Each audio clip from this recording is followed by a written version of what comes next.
السلام عليكم ورحمة الله وبركاته. إن شاء الله هناخد تحليل المقدار الثلاثي المربع الكامل باستخدام الكالكوليتور، زي المسألة دي س أس 2 زائد 10 س زائد 25. عشان نعرف هي مربع كامل ولا لا بالكالكوليتور بنشوف بيطلع في الآخر قيمة واحدة لس، بيتكتب إكس بس مش إكس واحد وإكس 2 زي الثلاثي البسيط والثلاثي غير البسيط. هي نفس الطريقة. نشوف إزاي بتتعمل. أول حاجة بندوس على زرار المود.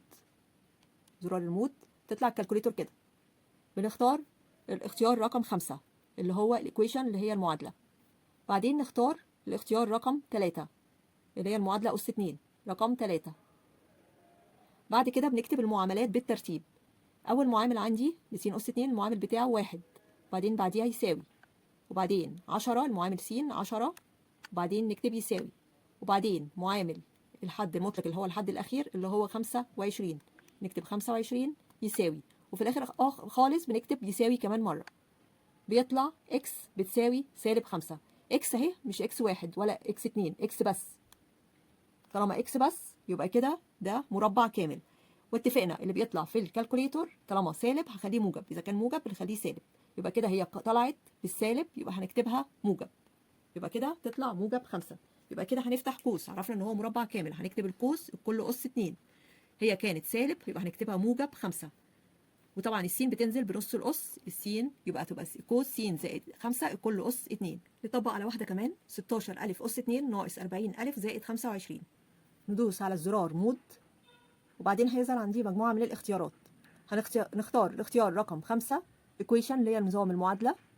هيظهر اختيارات، هنختار الاختيار رقم 3 اللي هو نظام المعادلة أس 2. بعد كده هنكتب المعاملات اللي موجودة بالترتيب.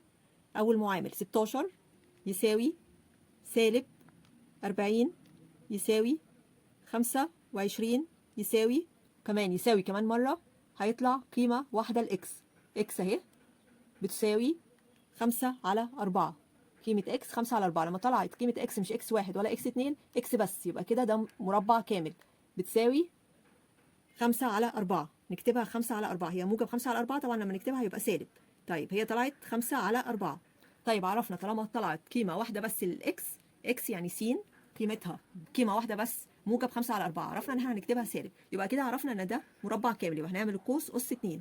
طيب بنكتب إيه؟ بنكتب أول حاجة الألف أس 2 بتنزل بنص الأس اللي هي الألف. طيب بناخد المقام ده ونكتبه جنبها. الأربعة ده بيتكتب جنب أول حد، يعني هتتكتب جنب الألف، هيبقى 4 ألف، يبقى المقام بناخده بنكتبه جنب الألف.